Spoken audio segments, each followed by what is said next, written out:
प्रिय विद्यार्थियों, मैं छोटे लाल बलाई इतिहास विभाग से राजकीय महाविद्यालय करौली। इस वीडियो के माध्यम से हम हड़प्पा संस्कृति के उद्भव और विस्तार पर चर्चा करेंगे। इसमें हम हड़प्पा संस्कृति के उद्भव संबंधी मत और हड़प्पा संस्कृति के निर्माता संबंधी मतों पर विशेष रूप से आज चर्चा करने जा रहे हैं। वैसे तो हड़प्पा संस्कृति को हम 3 नामों से पुकारते हैं: सिंधु सभ्यता, सिंधु घाटी की सभ्यता और हड़प्पा सभ्यता या हड़प्पा संस्कृति। परंतु जब इस सभ्यता के बहुत से केंद्रों का उत्खनन सिंधु घाटी क्षेत्र से बाहर भी हुआ तो सिंधु सभ्यता इसके लिए उपयुक्त नाम रहा। हड़प्पा के टीलों की और सर्वप्रथम 1826 ईस्वी में चार्ल्स मैसन ने लोगों का ध्यान आकर्षित किया और 1856 में जॉन बर्टन और विलियम बर्टन ने हड़प्पा के टीलों से प्राप्त ईंटों का प्रयोग लाहौर से कराची तक रेलवे लाइन बिछाने में किया। 1853 और 1856 ईस्वी में कन्नी धम ने हड़प्पा के टीलों का सर्वे किया। सर्वप्रथम इस सभ्यता का उत्खनन हड़प्पा नामक स्थान पर 1921 ईस्वी में हुआ। इसी स्थान के नाम पर इसका नाम हड़प्पा सभ्यता या हड़प्पा संस्कृति रखा गया। हड़प्पा संस्कृति के उद्भव संबंधी मतों पर यदि हम चर्चा करें तो इसमें हम विदेशी मत और स्थानीय या देशज मत आते हैं। विदेशी मत के संदर्भ में यदि देखें तो हम पाएंगे कि प्रारंभिक वर्षों में किए गए उत्खननों में हड़प्पा सभ्यता एक ऐसी नगरीय सभ्यता के रूप में सामने आई जिसके विकास की पृष्ठभूमि स्पष्ट नहीं थी। हड़प्पा सभ्यता के अवशेष प्रारंभ में अपनी पूर्ण विकसित अवस्था में प्राप्त हुए। ऐसी स्थिति में इसे भारत की भूमि पर सांस्कृतिक विस्फोट की स्थिति मानते हुए मार्टिमल हिलर, जॉन मार्शल आदि विद्वानों ने यह विचार प्रस्तुत किया कि हड़प्पा सभ्यता की उत्पत्ति किसी विदेशी सभ्यता से हुई। उनके अनुसार यह विदेशी सभ्यता मेसोपोटामिया की सुमेरियन सभ्यता थी। इन विद्वानों ने अपने मत के पक्ष में अनेक तर्क भी दिए, अर्थात उन तर्कों के आधार पर ये विद्वान ये सिद्ध करने का प्रयास करते हैं कि हड़प्पा संस्कृति या हड़प्पा सभ्यता विदेशी थी। जैसे दोनों सभ्यताओं की समानताएं, तिथि क्रम में सिंधु सभ्यता का सुमेरियन सभ्यता के पीछे होना, दोनों सभ्यताओं के मध्य व्यापारिक संपर्क के उपलब्ध प्रमाण होना आदि।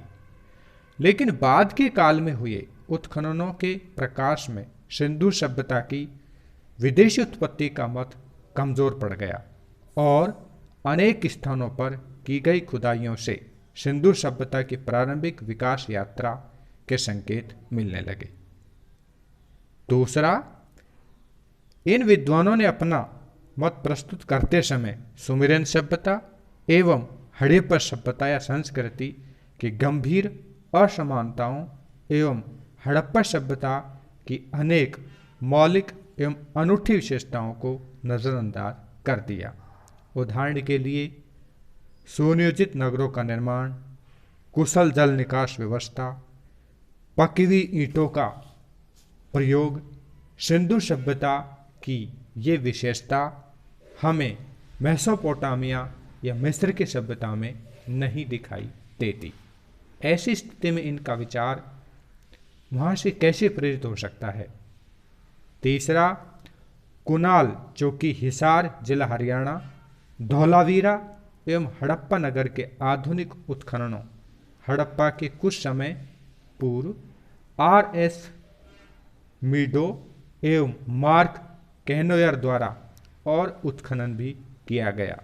इस उत्खनन से प्राक हड़प्पीय या प्रारंभिक हड़प्पीय काल की शुरुआती तिथियां चौथी सहस्त्राब्दी ईसा पूर्व में रखी गई, अर्थात हड़प्पा सभ्यता तिथि क्रम में सुमेरियन सभ्यता से पीछे नहीं बल्कि उतनी ही प्राचीन जान पड़ती है। अर्थात हम कह सकते हैं कि विदेशी मत का मानना इस समय उचित नहीं होता। अब दूसरा जो मत आता है हमारा स्थानीय मत। हड़प्पा सभ्यता या संस्कृति के स्थानीय तत्वों से विकसित होने के मत को अब प्राय अधिकांश विद्वानों द्वारा स्वीकार किया गया। बाद के काल में किए गए अन्वेषणों और उत्खननों से अनेक स्थानों पर हमें हड़प्पा पूर्व या प्राक सैंधव ताम्र पाषाणिक ग्राम संस्कृतियों के विपुल अवशेष मिले हैं, जिनमें विकसित हड़प्पा सभ्यता के कुछ प्रारंभिक बिंदुओं को देखा जा सकता है।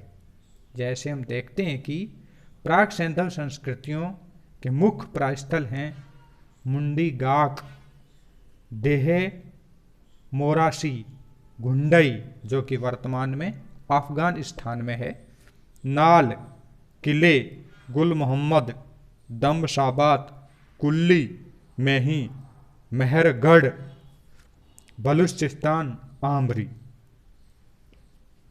इसी प्रकार हड़प्पा संस्कृति के प्रारंभिक चरण के जमाव हमें मीताथल, कुनाल, राखीगढ़ी जो कि वर्तमान में हरियाणा में है और धौलावीरा जो कि वर्तमान में गुजरात से मिले हैं।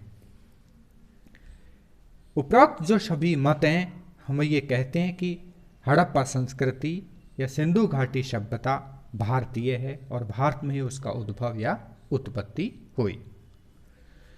उपरोक्त प्राक सैंधव ग्राम संस्कृति और प्रारंभिक हड़प्पीय संस्कृति के जमाव वाले स्थानों से हड़प्पा सभ्यता के विकसित होने की प्रक्रिया की पूरी तरह तो नहीं पर आंशिक रूप से हम इसे समझ सकते हैं। उदाहरण के लिए कालीबंगा, कोट दीजी के प्राक सैंधव स्तर से रक्षा प्राचीर के अवशेष मिले हैं। बनावली के प्राक हड़प्पीय और प्रारंभिक हड़प्पीय जमाव से हमें सुनियोजित आवास व्यवस्था एवं दुर्गबंदी के प्रमाण मिले हैं। इस प्रकार हम कह सकते हैं कि नवीन अनुसंधानों से यह विदित होता है कि सिंधु सभ्यता के पूर्ण विकसित एवं नगरीय चरण का विकास प्राक सैंधव या हड़प्पा पूर्व की ग्राम संस्कृतियों के उधर से ही धीरे धीरे हुआ। सिंधु सभ्यता की जड़ें स्थानीय भूमि में काफ़ी गहरी थी। सिंधु सभ्यता या हड़प्पा संस्कृति के महान अध्येता ग्रेगरी पोसेल ने यह भी स्वीकार कर लिया कि सिंधु सभ्यता भारतीय मेधा की ही अभिव्यक्ति है। विविध क्षेत्रों से प्राक हड़प्पीय ग्राम संस्कृतियों का काल हम 3000 ईसा पूर्व से 2500 ईसा पूर्व के मध्य रख सकते हैं। इसलिए आपको हमने ये विदेशी और स्थानीय मत के संदर्भ में बताया। अब आता है हड़प्पा संस्कृति के निर्माता संबंधी मत। इसमें हम ये देखते हैं कि डॉक्टर लक्ष्मण स्वरूप इनको आर्य मानते हैं, गार्डन चाइल्ड और हिलर सुमेरियन, राखलदास बनर्जी द्रविड़, अमलानंद घोष सौथी संस्कृति, फेयर सर्विस और रोमिला थापर इसे ग्रामीण संस्कृति मानते हैं। इन विद्वानों के द्वारा विभिन्न मत यही बताते हैं कि इस सभ्यता के जो निर्माता थे वो ये लोग थे। अब हम देखते हैं हड़प्पा संस्कृति का विस्तार, कि हड़प्पा संस्कृति का जो विस्तार था वो कहाँ कहाँ फैला हुआ था। हड़प्पा संस्कृति या सभ्यता का विस्तार उत्तर में जम्मू से लेकर दक्षिण में नर्मदा तक और पश्चिम में मकरान के समुद्र तट से लेकर पूर्व में उत्तर प्रदेश के मेरठ जिले तक है। इसका कुल क्षेत्रफल लगभग 13 लाख वर्ग किलोमीटर है। हड़प्पा संस्कृति या सभ्यता का भारतीय सीमा में सर्वाधिक उत्तरी पूर्वस्थल माड़ा, जो कि वर्तमान में जम्मू की चेनाब नदी के तट पर, तथा दक्षिण छोर दैमाबाद, जो कि वर्तमान में अहमदनगर महाराष्ट्र में स्थित है। सर्वाधिक पश्चिमी पुरा स्थल सुतका कैंडोर बलूचिस्तान और पूर्वी पुरा स्थल आलमगीरपुर है। हड़प्पा सभ्यता का सर्वाधिक उत्तरी छोर मुंडीगाग एवं शौर्तगई दोनों वर्तमान में अफगानिस्तान में है। ये दोनों स्थल हिंदकुश पर्वत के उत्तर में स्थित हैं। मुंडीगाग दक्षिणी अफगानिस्तान में है। सैंधव स्थलों का सर्वाधिक संकेंद्रण अर्थात विस्तार हकरा घग्गर सरस्वती मार्ग क्षेत्र में है।